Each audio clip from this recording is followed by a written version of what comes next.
Hello YouTube.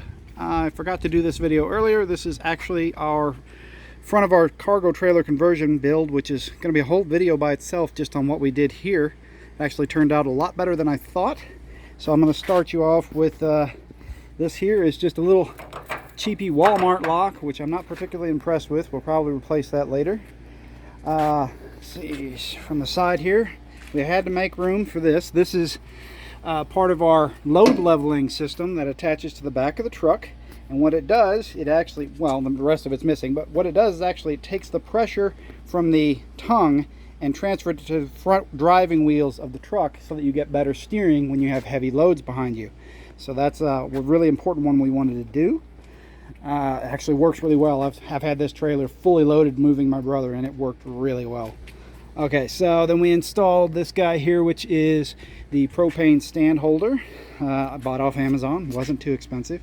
We got the tall one so that we could accommodate our brand new 30-pound propane cylinders. Those two cylinders should last us probably a couple of months the way we use it, unless we're living up in the cold mountains or something at the time. No problem there. We did trim this thing down, so when you do this, you want to accommodate for your hand to get in here and do what it's got to do.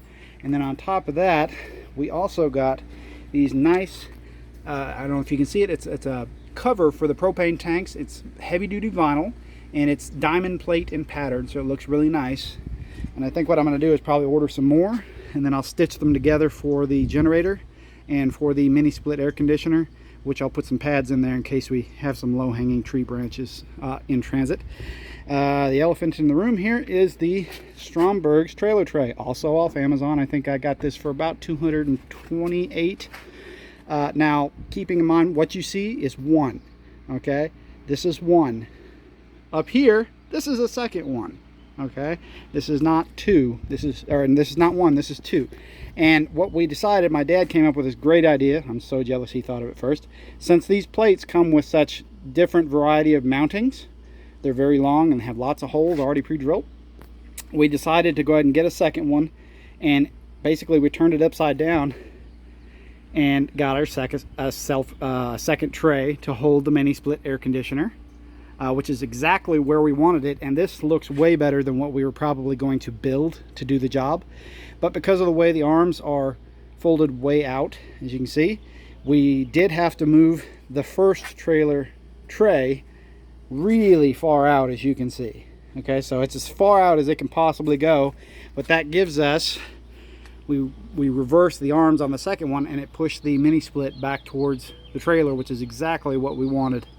And it is very stable just as it is.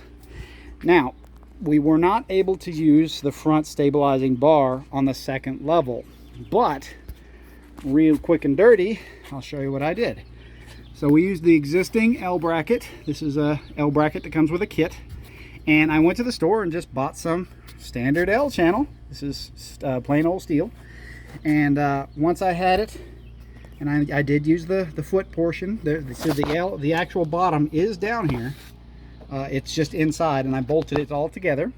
So I'm just using this as an extension.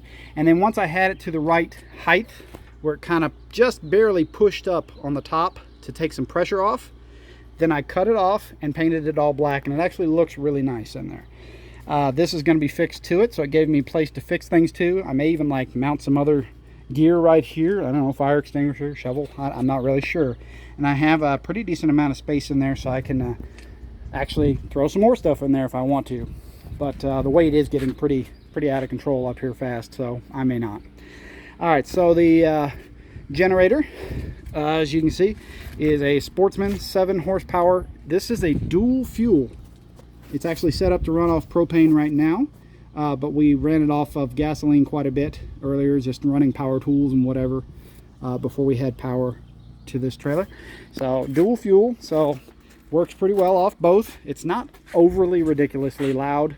We are going to invest in a quieter muffler attachment here, and then we have seen on YouTube that you can build a quiet box for these, which can actually reduce your noise level to actually lower than what the little Honda Quiet models can be.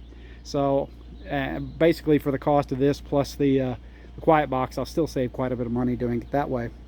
So that's pretty cool. One of the things I wanted to mention, when you do something like this, you're gonna have to make your own mounting brackets. So this is just flat steel. We bent it over a couple of times, drilled some holes, and I bought nuts and bolts from Amazon by the box that all fit together with lock washers and stuff. So it's all held together with the same size nuts and bolts, except for the Strombergs that came with it.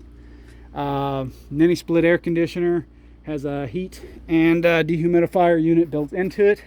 I've already got the other piece installed on the inside. It's pretty cool.